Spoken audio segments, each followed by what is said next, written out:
So back in April, I made a tweet about David Peterson, and it was about how I did not really think that he was a major league starter. And the internet reacted as calmly as they usually do, so elegant and civil. First, let me address these assumptions. Am I rooting against David Peterson? Absolutely not. Am I rooting against David Peterson to be right? Absolutely not. Do I dislike David Peterson as a player?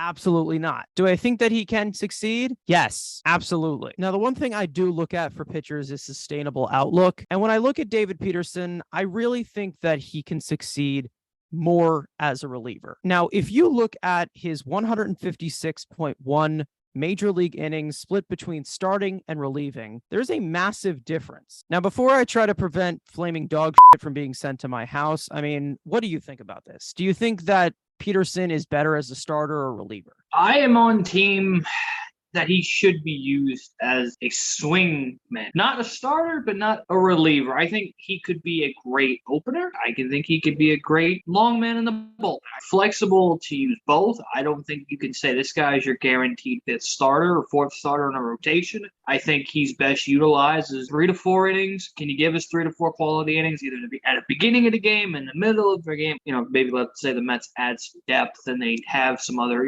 quality arms that are saying, hey, you got to be the long man in this bullpen, go finish this 12-0 ball game. But I think his best suit on this team, the best ability, you can call him a relief, I guess, out of the bullpen, kind of what the Tampa Bay Rays do with Ryan Yarbrough. I don't think he is a guaranteed, he's a starter. He's never going to be a frontline guy, obviously a former first-round pick, another pick from Sandy Alderson that I wouldn't call it a complete whiff.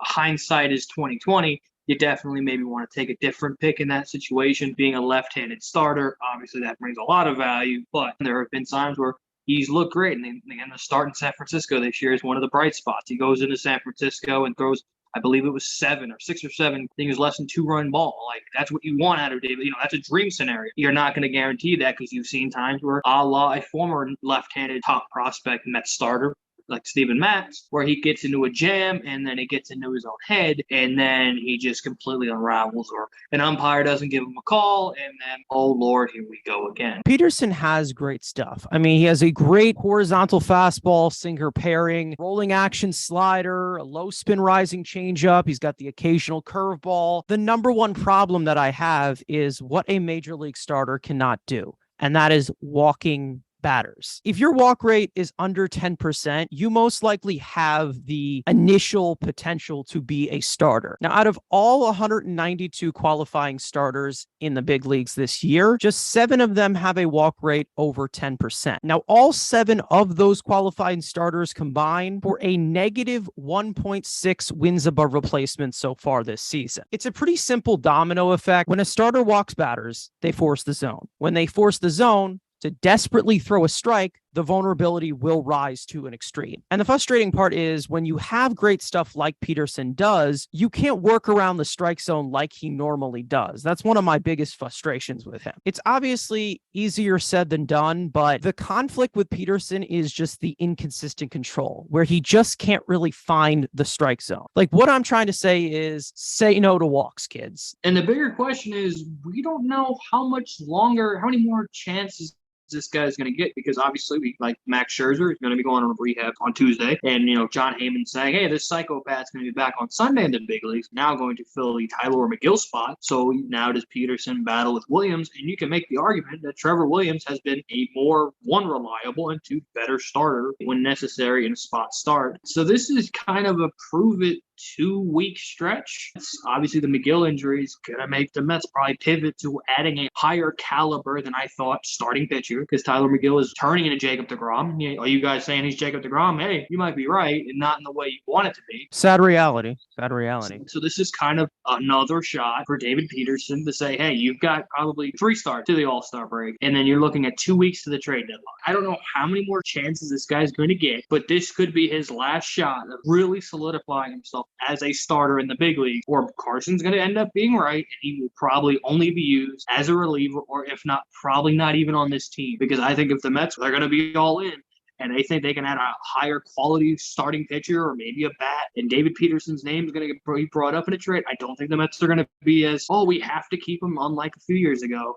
if the right trade comes, he can be out of here. So he's kind of pitching in the next couple weeks for his Mets career. It's very possible. And I understand that he hasn't really been in the big leagues so long. He obviously came here in the shortened season in 2020, 2021. He barely pitched. This year has been like his more extended time in the big leagues. You might have to put a little bit more of a short leash. This guy was a first round pick. He has that first round pick type of potential. He was supposed to be that type of first round pick. If you're not getting it, you're not getting it, especially on a team that's designed to win right now. If you're not getting that type of starter material from him, you're going to have to either try something else or you're going to have to move on from him. I understand that the guy is still very young. He's not even 30 yet. But when you're starting to see trends like this, where he can't get the ball over the plate, back and forth inconsistencies where he's really, really good and he's always hitting the strike zone, his stuff says for himself. He can get his whiffs on his stuff all day. When he's not able to throw a strike, which is very, very off, it's even more fragile for lefties. It's something that can really be concerning if you're trying to make this guy into a starter. I know we have a very older pitching staff, and he's obviously going to be on that depth chart to be a starter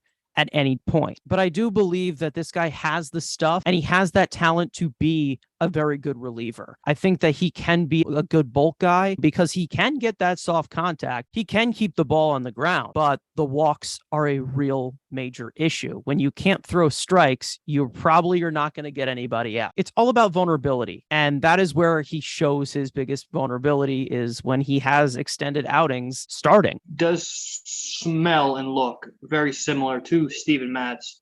The last time we had a lefty who was a head case, who had good stuff, got a lot of ground balls, had a decent curveball, but never can get out of their own head. And you look what the Mets did. They gave him opportunity after opportunity after opportunity. We don't want to be in the same situation where, you're just holding on hope for something that's probably never going to happen. And I get it. Left-handed pitching is at a premium. You know, everyone's looking for quality left-handed starters, left-handed relievers. And I get you want to give those guys more chances than righties. You're at a sunken call. How much more are you going to put into this guy who has shown glimpses but hasn't showed enough to be okay, he's actually worth all the work, all the stress, all the BS? And especially when you're in a title, when you're in a pennant race and trying to win the World Series, I said it, I get you want to limit the what ifs, but especially this year with the amount of money that Cohen has put into this team, keep the what ifs and the maybes to a minimum. Thing of we like David Peterson, you might like him, but I like winning. And David Peterson, some nights you can win with him. We need to add something, and David Peterson should not be in the way of adding another arm.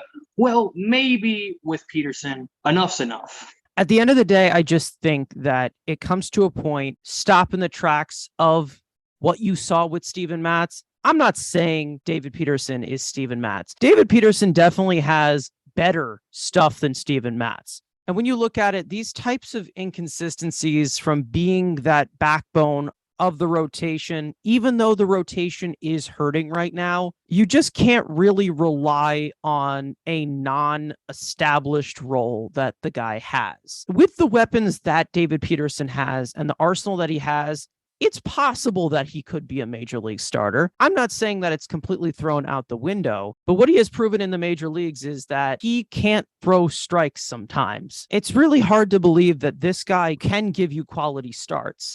And we need everyone to comment on this video. What happens first? David Peterson throws a complete game, or Metsfan tweets out an apology?